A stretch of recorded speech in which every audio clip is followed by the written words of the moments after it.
بسم الله الرحمن الرحيم. الحمد لله والصلاة والسلام على سيدنا ومولانا رسول الله وعلى آله وصحبه أجمعين. اللهم افتح علينا حكمتك وانشر علينا رحمتك وعلمنا من لدنك علما ينفعنا في الدين والدنيا يا كريم. إن شاء الله تعالى we will continue where we stopped in our class, and in our last class we finished talking about I believe al-ghasb and al-musaqa. Yes, the last thing was al-musaqa. Okay? And basically the different rulings regarding working in someone else's farm and receiving the a percentage of the crops in return of your work.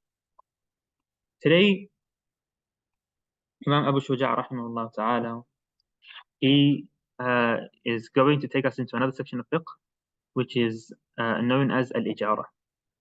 Ijarah means a rent, basically to rent, means to rent. And it's clear that the section before this is talking about a type of agreement that is similar to rent. So a person is working, and so they're giving their time to someone, and then there's hiring that's happening. Basically, you're hiring someone to work, and then they get something in return. Rent is the same thing. So he goes on to talk about the different rulings around renting or hiring in Islam. Okay, so Ijarah is both renting and hiring. Renting goods and hiring services. So renting, as we're going to take inshallah, there's a side of it in Arabic of Ijarah, which has to do with items, goods. So you're renting, you're taking an item. And there's also a situation when you are using someone else's service. So inshallah we'll go into both of them. Abu Shuja rahimahullah ta'ala says, فصل وكل ما أمكن الانتفاع به مع بقاء عينه صحت إجارته إذا قدرت منفعته بأحد أمرين مدة أو عمل وإطلاقها يقتضي تعجيل الأجر إلا أن يشترط التأجيل ولا تبطل الإجارة بموت أحد المتعاقدين وتبطل بتلف العين المستأجرة ولا ضمان على الأجير إلا بعدوان. Renting goods and hiring services. It is permissible to rent items from which benefit is derived, provided the item is not consumed and provided the benefit is specified by either 1. Duration, or 2. Work to be performed. Wages are due in advance unless they are stipulated to be deferred. The contract is not nullified by the death of one of the parties. It is voided if the rented item is destroyed. The renter is not liable unless there is a transmission. Okay. If we pay detail to every one of these matters, these are all of the items we're going to cover today, inshallah. So, what Ijarah, what the rental agreement means, wages, okay, what breaks the contract, and when is the renter liable for the damage of the item. So, inshallah, let's start. Renting, or Ijarah in Arabic, is a contract that's agreed upon between all scholars. There's no difference that it's a valid contract in Islam. And in the Quran, there is mentioning of Ijarah, okay, of hiring or renting. In Surah Baqarah, Allah Ta'ala says, وَالْوَالِدَاتُ يُرْضِعْنَ أَوْلَادَهُنَّ حَوْلَيْنِ كَامِلَيْنِ لمن أراد أن يتم الرضاعة وعلى المولود له رزقهن وكسوتهن بالمعروف. He says that mothers can breastfeed their kids up to 2 years if they want to, okay? And if the mother's not breastfeeding, the father of the kid needs to hire someone to breastfeed. It talks about hiring in Islam. In the Sunnah, it's also mentioned. So the Prophet ﷺ, as we know, he rented someone, he hired someone, he hired them, take him from Mecca to Medina, and he was not a non-Muslim, yeah, but he was very good at at traveling in the desert, so he hired him. In the hadith, it says he was a khirrit. Khirrit means someone who's extremely good at knowing the the roads and the the different ways around navigating themselves around the desert. So most of the rulings in renting are similar to buying and selling. Most of the rulings, you know the person, you know the item, for example, all those conditions are the same. But there's a few different things that we'll touch on inshallah ta'ala. The definition of Ijarah or renting or hiring is a contract, okay, based, this is biased, but it's based, okay, based on a benefit that can be given to others in exchange for a specific price.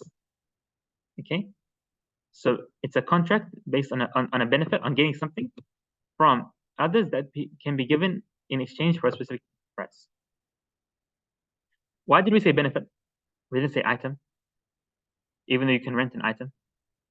Because if you rent something, do you own it? Or do you give it back to the person later on? You give it back. So you don't own the thing, yeah? You're not taking the item, you're taking the benefit of the item. You're getting what you can out of that item. You're using that thing for a specific period of time. So this means that things that are not beneficial, okay, or have benefits that are not worth, they're not worth any value, okay, can't be rented. In buying and selling, what do we say? He said that you can't buy a grain of rice because there's no value to that. You can't buy something very small that has no value. Okay. In rent, you're not buying an item, but you can't rent things that have very little value that has no meaning. For example, let's say in fiqh, they say renting an apple to smell. You know, if you say, I really want to smell an apple, can I rent that apple? Can I hire the apple that you have just to smell it and give it back? Yeah, that's not valid. Okay, that's just playing games. It doesn't have any value, and that value doesn't have any weight to it. It's not valid. So it has to be something that people consider worth value. For example, you hire someone's car for a ride, go from Melbourne to Sydney, to go from Springvale to Dandenong. That's something that has has significance to it. Also, the benefit that you're going to get to consume from the process must be known, specific. So I'm renting the car to drive. Okay. And it must be something that is owned by the owner. This is very clear, just like buying and selling, yeah? You can't rent something that person doesn't own from them. Is that clear? So if someone decides to act on behalf, someone's not there, your friend's not there, for example, okay? And someone wants to rent the item, so you say, you know what? Don't take it, don't destroy it, but just take it for a day or two and give my friend money in exchange, yeah? Or give me money in exchange, so I'll take it for you. It doesn't work. It has to be owned by the owner. It also must be something that's permissible to rent in Islam. Most things are permissible to rent in Islam, okay? There's a few items that are not permissible, that are haram, okay? For example, there's no slavery around now, alhamdulillah, these days. But back in the day when there was still slaves around, as we know, a slave is someone who is owned by their master, owned, okay? So if someone was to rent a slave for an intimate relationship, that's not permissible. It's haram. Yeah. This intimate relationships can only be from one side. So could slaves be rented for other things? Yes, they could. Yeah. You could use someone's slave for to clean a house for you, for example, and pay that person in exchange for that. Now, there are two types of renting, like we just mentioned in the beginning of the class. Renting physical items, so taking something physical that someone else owns and using it, okay, and then returning that item, okay. And the other one is non-physical items, like basically paying for a service. Paying for a service. There's nothing physical that you are taking, but you're paying for a service. Okay. The first one is, like I said, when the contract is done regarding a specific item. I'm taking this car. I'm taking this house for a year to live in. Okay. I am taking this land for 2 years to use for my cattle, for example. So there's a specific item that you are physically taking, and you pay for the period of time that you take that item. So the time in this type of rent, the time is very important. You need to know the timing, okay? But the item, it's an item that is known. Okay. If renting is not done on a specific item, okay? What's the example of that? You want to get from Springvale to Dandenong, okay? So you pay the taxi driver take you from Springvale to Dandenong. Are you renting the car from them? No, you're asking for a service. You're paying for that service, okay? If the car breaks down, do they still have to take you? Yes, they do, because you're not renting the car from them. Yeah, you paid for the service. So if the contract is not on a specific item, okay, so you agreed with someone, I want you to take me from Springvale to Dandenong. I want you to do this for me, okay? The rent or the wage must be paid in the sitting of the contract immediately, okay? But if it's regarding a specific item, like a phone or something, then the rent can be delayed. Rent can be delayed till you use it. If the item is not specific, okay, and the item used for the agreement is destroyed, so you're paying the rent, you're paying a taxi driver a fare to take you from Springvale to Dandenong, and the car breaks down, the owner must replace it and take you as well, because your agreement has nothing to do with the car. Okay. If the agreement is on a specific item, you want to rent someone's car from them. You want to take the car from them, okay? And then the item gets destroyed. The car blows up, for example. Okay, it blows up. Then the contract becomes invalid. Okay. And if you had paid the full rent, the owner would give you the remaining rent back. The remaining rent back. So it doesn't deserve the whole entire rent if you've only used the car for 1 day and you rented it for a month. Okay. Like we said, just to revise it again, renting has 2 cases. Renting can be limited to a specific time, okay, or a specific action, okay. If you're renting a physical item, it needs to be rented for a specific time. If you're asking for a service, then it's not specified by time, only by the action. You can't mix them. You can't mix these 2 different types of rent. So you can't say, I'll pay you $1,000 to sew this piece of clothing today. Specific time and specific action. Why? Because people, the time they need to do things varies. You can't force them to do it in a specific time when you are also asking for a specific action. What breaks the contract? If one or both sides pass away, the contract does not become invalid, doesn't break. It continues, and their inheritors take their place. Okay? If the item being rented, okay, is destroyed, okay,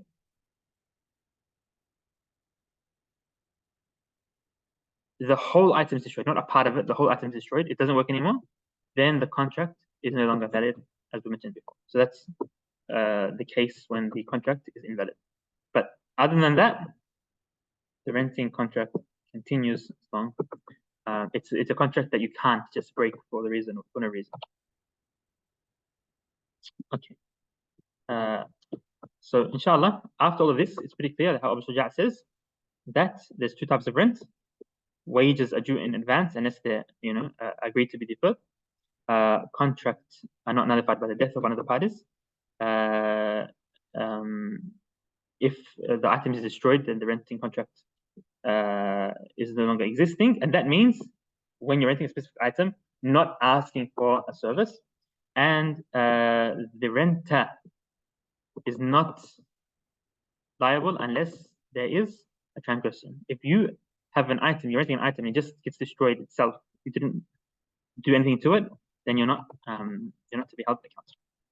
After that, Abu Shuja goes to a similar contract. He says, وَالْجُعَالَ فَصْلٌ وَالْجُعَالَةُ جَائِزَةٌ وهي أن يشترط في رد ضالته عوضا معلوما فإذا ردها استحق ذلك العوض المشروط له. Wages are permissible. For example, wages are stipulating that whoever returns one's missing property will be given a specific reward. Whoever returns the property deserves the stipulated reward. No. Okay.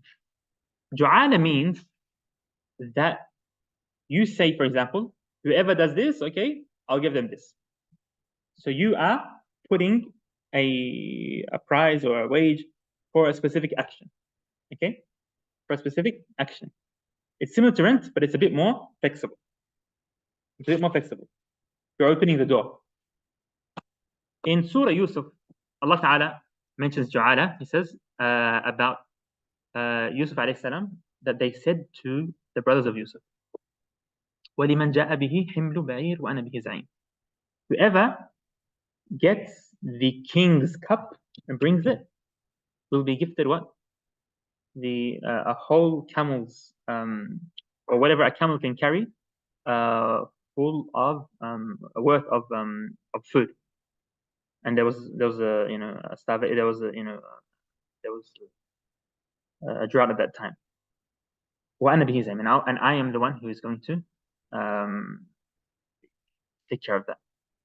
Now, in the Shafi'i madhab, you can't take rulings from other prophets before Prophet Muhammad sallallahu alaihi wasallam. So in usul al-fiqh, we say شرع من قبلنا ليس شرعا لنا.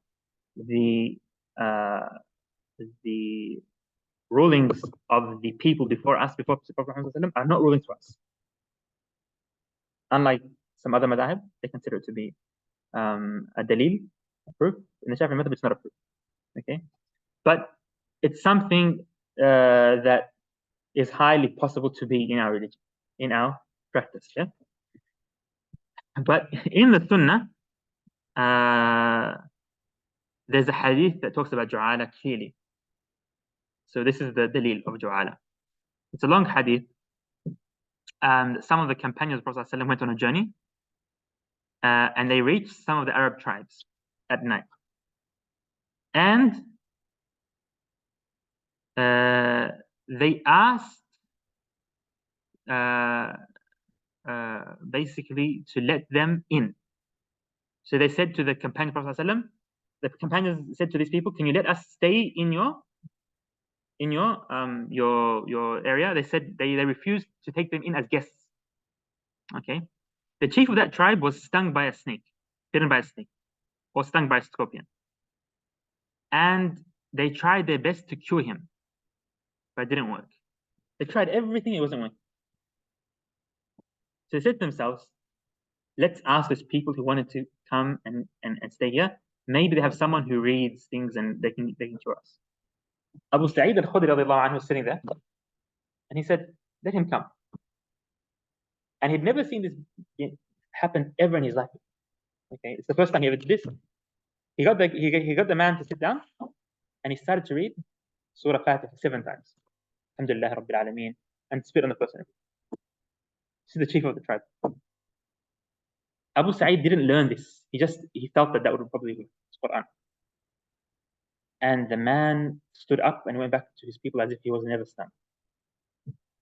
So before reading on him, Abu Sa'id, the Sahaba said, we're not going to read on you unless you give us a group of sheep in return. Yeah, we're hungry, we need to eat. So they said, Khalas, if you cure him, we'll give you sheep. So they gave him sheep in return. The Sahaba went back to Prophet ﷺ and they said, you know what? We're not sure if it's halal to eat this sheep or not. We're not sure if what we did was right or not. So Prophet ﷺ said to Abu Sa'id, how did you know that was a ruqyah? Yeah, who told you? And he said, take the sheep and give me a percentage of it. So I will also, I'll be part of that beautiful gift.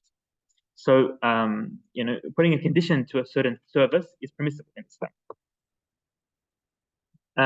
The difference between renting or Ijarah and Ju'ala, which is basically, like I said, just offering a reward, is the work required in this contract does not have to be known. The worker does not have to be a specific individual. You could say, whoever does this, will give them this, for example. Yeah. The reward is only deserved after the work is done, after the work is finished. Okay. This contract doesn't need the worker's side to agree. You could say, for example, okay, if I said, whoever gives me this, cleans the class up, the room up, for example, I'll give them a book in return. Whoever does it deserves that book. Okay, I didn't specify anyone. And the worker in this case can be a kid who is under the age of puberty. So it's a very flexible contract. It's not really a contract, just basically an offer. Okay. Now, the worker deserves the reward if they do the work while they're aware of the reward. So if someone hears you saying that whoever does this thing, I'll give them this in return, and then they do it, they deserve the reward. Okay? The reward must be something pure. So something halal, pure, just like the conditions of buying and selling, it has to be something that has value in Islam. Yeah? Has value in Islam. You don't give someone a bottle of wine, for example. Yeah? The reward must be specific. If you're going to ask people to do a job for you, then the reward must be specific. Okay? If the reward given by the first side is something haram, like alcohol, for example, okay? Or something not specific, the worker deserves what would usually be given in their case. So if someone, for example, cleans the room, generally that service would they would deserve $100 or something like that. Yeah. So then they would deserve $100 if you gave them something haram in return. The work must be something that needs effort.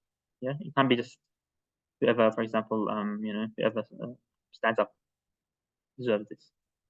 The work cannot be something that is already compulsory. Okay, let's say someone stole another person's item. Yeah, so Karam, for example, he just bought a new phone, yeah, or a new car. Okay, and Uthman, they're close, they're good friends. But he took his key and he ran away with the car. Khalas. He decided to betray his friendship, okay, just for a car. And then Karam puts out a big newsletter, and he says, whoever finds my car deserves $5,000. Uthman takes a chance and he goes and returns Karam's car and he asks for the money. Yeah, for Uthman, he doesn't deserve the money. He can't take it. Why?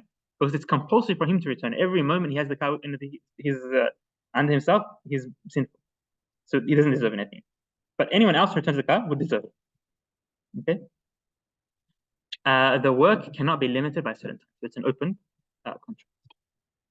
Abu Shuja, rahimahullah ta'ala, after that, he mentions something that we have already discussed before. He says, وإذا دفع رجل أرضا ليزرعها وشرط له جزءا معلوما من ربيعها لم يجوز وإن أكراه إياه بذهب أو فضة أو شرط له طعاما معلوما في ذمته جاز. Sharecropping. Sharecropping is not permissible when a property owner presents land to a person to cultivate and stipulates a known portion of its crops as rent. Imam an-Nawawi followed Ibn Mundir in considering this to be permissible. That's not actual. Yeah. So Abu Shuja was before Imam Nawawi. Yeah. So basically that's the note of the translator. Yeah. But Imam Nawawi came later on.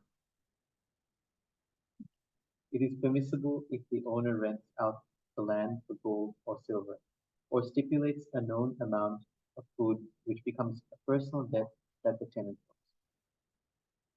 owes. Okay. And So this is called mukhabara. And we spoke about it in the last class when we were talking about musaqah. We talked about all three different situations of giving the land to someone to work on. We said if the outcome, if the reward is going to be from the crops, it needs to be musaqah with certain conditions, with if the trees are from date trees or grape trees. And we talked about the rulings in the last class, so we won't repeat that inshallah.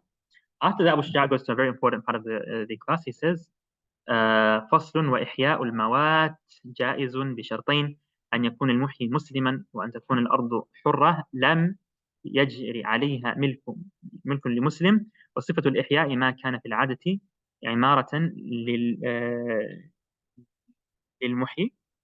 للمحيا ويجب بذل الماء بثلاثة شرائط أن يفصل أن يفضل عن حاجته وأن يحتاج إليه غيره لنفسه أو لبهيمته وأن يكون مما يستخلف في بئر أو عين. It is permissible to revive abandoned lands provided two conditions are met. A, the one reviving it is a Muslim, and B, the land is free of buildings even if run down, and it has not been owned by a Muslim. Reviving lands takes place by doing whatever is typically needed to build up the abandoned land. One is the water pump. Water rights. One is obliged to give water if requested, provided three conditions are met. A, the water is in excess of one's own needs, including the needs of oneself, one's dependents, animals and crops. B, for himself or his livestock. And C, it is located in well or spring. This section in fiqh is known as Ihyaa al Mawat. Ihyaa al Mawat. Ihya means to bring life back to something, and Mawat means dead land. So Mawt is death. So Mawat, bringing life back to dead lands or reviving abandoned lands. Why abandoned? Because land doesn't specifically die, but it gets abandoned. Okay. This is a big section in fiqh, and there's a lot of rulings around it. Inshallah ta'ala, we'll start with them. Inshallah ta'ala. So if we use the word Ihya al Mawat, it means reviving abandoned lands. Ihya al Mawat, or reviving abandoned lands, okay, is not a contract. It's not contract, meaning there's no two sides signing an agreement. Okay. The past sections of fiqh were mostly contracts. But Ihya al Mawat is a means of gaining ownership over the land. And there's many things in fiqh that are means of gaining ownership that are not contracts. For example, inheritance. If you inherit money from someone, you don't necessarily have a contract between you and them. You don't have to do anything to even inherit it. The person, if they pass away, you inherit them immediately. So, Ihya al Mawat, reviving abandoned lands, is similar to that. This is a way of gaining ownership over a property without having to go through a contract. Okay. What does abandoned lands mean? Okay. Abandoned lands are the lands that are not owned by anyone. No one owns them. Okay. So in the middle of the desert, you find the land that's not owned by anyone. Okay. That's the first condition. And no one benefits from it. So sometimes the population of a town, they might have a certain area just outside the town where they use for, I don't know, for playing, for parking, to throw their rubbish. They use land for these reasons, okay? That land is not owned by anyone, but it's used, okay? The land that is abandoned has to be something that is not used. Something that is left and no one is benefiting. So in Islam, we are encouraged to always revive things, to use every part of the land. It's not good to leave land and not use it. It's not good that a part of the planet is left unused. Yeah, you should always be reviving them, planting them, watering them. Prophet ﷺ says that if a plants a tree, yeah, and then any animal eats from it, mankind, animal, whatever it is, that would be rewarded. Whoever eats from it until the day of judgment for planting a tree. And in the other hadith, if the other athar, if the day of judgment was had started, and you had a little plant in your hand, a baby tree in your hand, you should plant it. So we shouldn't leave the land abandoned and not used. We find in the hadith the Prophet ﷺ would encourage his companions to bring life to abandoned lands. That's why he said, whoever man ahya ardan, yeah, whoever revives an abandoned land deserves that land, or it's theirs. He owns it. He's encouraging people to do that. So, which lands can be revived? It must not be owned by anyone. So, for example, if someone has a very large property, a big farm, and they only use 10% of it. Okay? You can't enter the farm and start, digging wells and building a fence around the rest of the property and say, I'm going to revive this part of the land and I'm going to own it after that. Yeah, it's not yours. The person paid for it, he owns it. Khalas. There must not be anyone benefiting from the land. Okay, so you can't go to a public road, for example. A road that's owned by it's not owned by anyone specific. Okay, and say no one owns this, so I'm going to take control of it. No. Condition to take control of something is that no one uses it, no owns it, and you do something to actually revive the land. We'll come to that inshallah. You can't just take possession of any place you want.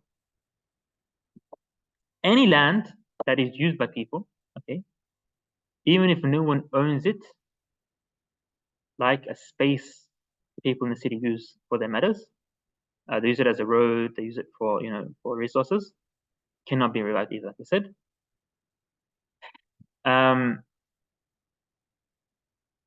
And any land that is considered the surroundings of a place that is owned,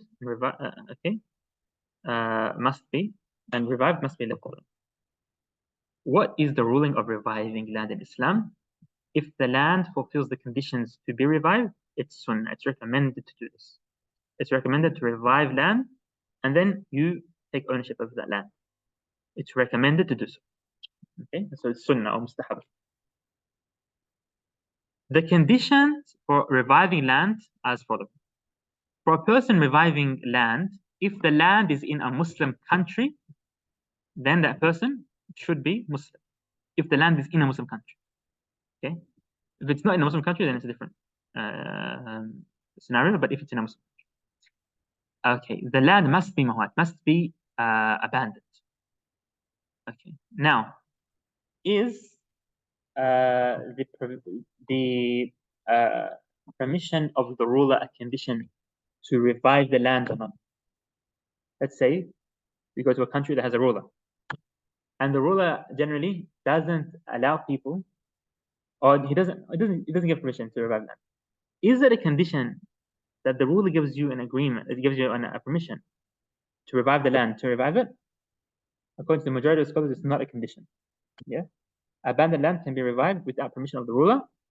According to Abu Hanifa, it is a condition. So, Imam Shafi'i and others, they looked at the concept of the land being abandoned, not used, and the Prophet ﷺ, he clearly said he's the one who allowed people to take this land. So he made it, a condition, and the rulers can't override the condition of the Prophet ﷺ. Abu Hanifa, he looks at it from a different perspective. Basically, if we were to open the door, a lot of arguments and disagreements would happen also. So both opinions are very strong. But according to Imam Shafi'i, it's not a condition that the ruler gives permission to revive land. How do you revive land? How can this be done? So, what must be done to own an abandoned land, okay, is that it must be prepared for what is intended to be turned into. Okay. So it depends what you want to make of the land. Okay. If you took land in order to make it into a farm, there's certain conditions. If you took land in order to turn into a house, there's certain conditions.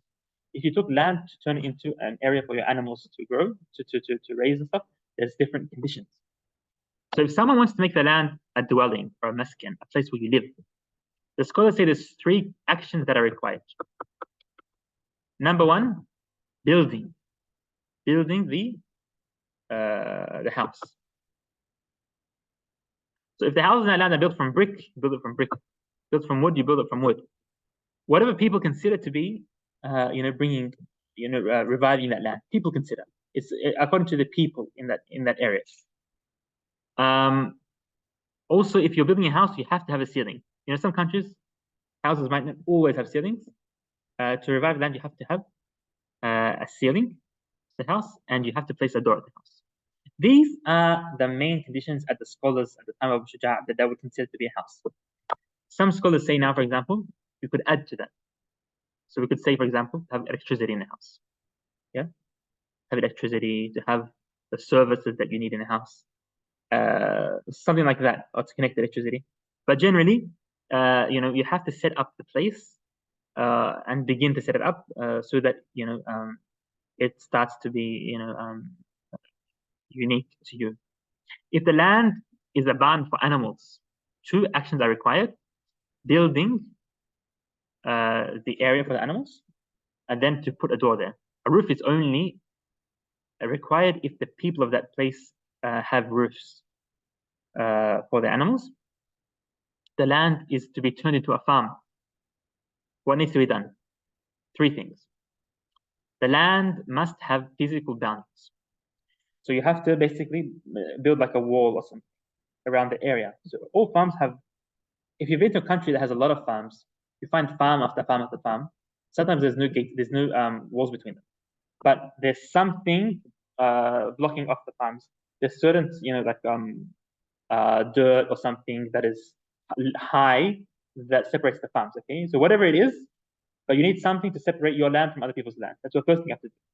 So if you want to turn this dead land into a farm, make sure you have boundaries for the farm. The second thing is you have to prepare the land. So let's say that area, that the place you want to turn into a farm, it has hills and ups and downs. It's all all place. You have to make sure it's all level. You have to fix up the ground so that it's ready to be farmed. And you have to prepare water for the farm if the land doesn't get watered naturally. Yeah. So you have to make sure everything is ready, and only then you can take or you can claim ownership over land. But without, other than that, you can't do so.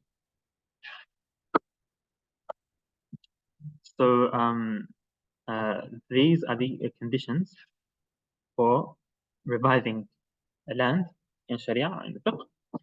And inshallah, that's the end of our class today. If there's any questions, inshallah, I'll take them. Don't know why the class short today. I thought we'd go on for over an hour, but mashallah.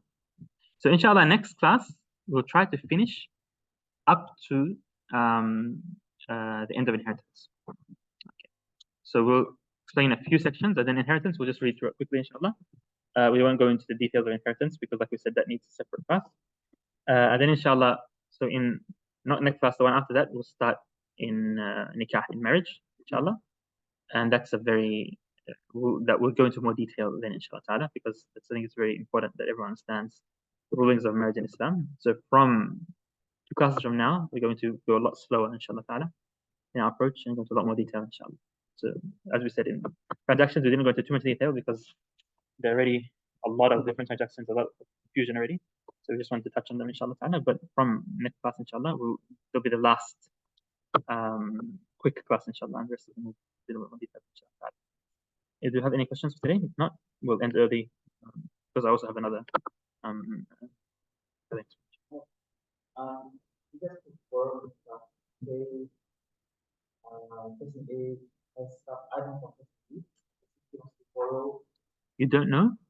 So say if I have an iPad, yeah, and then someone wants to borrow this iPad, but this is, for example, if someone else.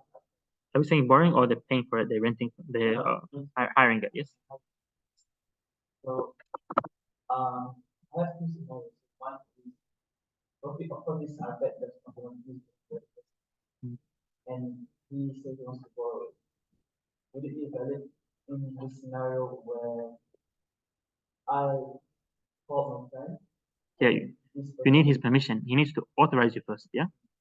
You can't just do it without your friend authorizing. If he authorizes you on behalf, then for you to act on your behalf, but he has to go through him. It can't be done from you. He has to.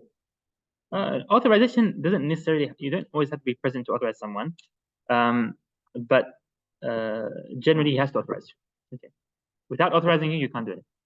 So you're limited to what he allows you to do. So now you're using the iPad only for what was specified that you can use it for, which is your personal use.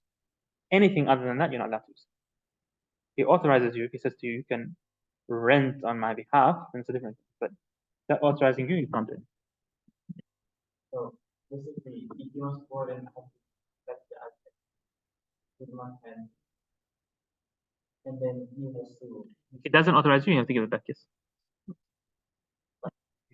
If in the case where he approached me and say, I've already called the other guy and say, I have the iPad, and he allowed me to borrow it from me, then am I allowed to use the iPad? Call him and ask him. Ask him, because sometimes problems can happen. When you don't ask, and then it turns out that no, he didn't say that or something. You can ask him. If he says to you, but it's always better to come.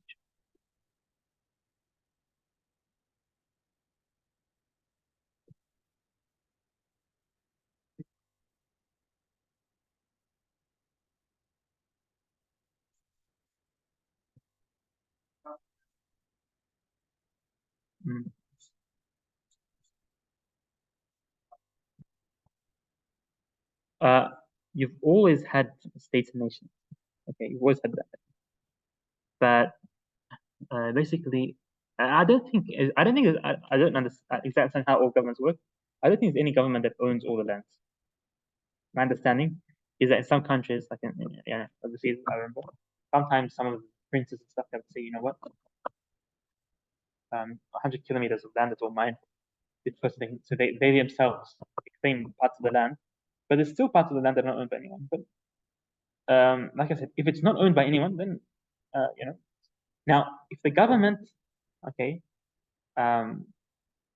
because even here we said we don't need permission of the government, yeah, as long as the land's not owned by anyone. If the government they decide to take the Hanafi approach, okay, and they say no one is allowed to revive lands without without permission, according to this opinion, then you abide by that opinion, by the Hanafi opinion, for example. But do the governments look? I don't know how every government. Maybe some countries yes, the government owns all the land, doesn't. But I don't think there is any government that claims ownership over all of the lands. It depends really. Like I don't know how the governments work exactly, but this is the ruling. Like I said, what the governments say and what they claim, that's a different thing. It might differ from country to country. In some ways, it's a little bit similar in Australia. They have some laws about squatters' rights. So if someone has a property that is abandoned for a certain time, and you move into that property and take possession and improve that property, if you're there for a certain period of time, you then take lawful ownership of the land. That's interesting. That's very interesting. That's very similar to just the condition of time. But it's interesting. It's very interesting how that works. A long time, but people have done it, and it's legally recognized.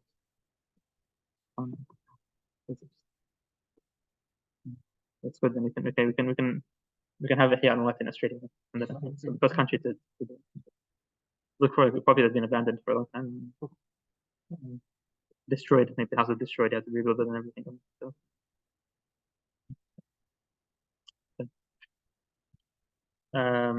okay. Inshallah. We'll stop here, inshallah. If there's any questions in the chat. وصلى اللهم وسلم على سيدنا محمد وعلى آله وصحبه أجمعين سبحانك اللهم وبحمدك أشهد أن لا إله إلا أنت أستغفرك ونتوب إليك السلام عليكم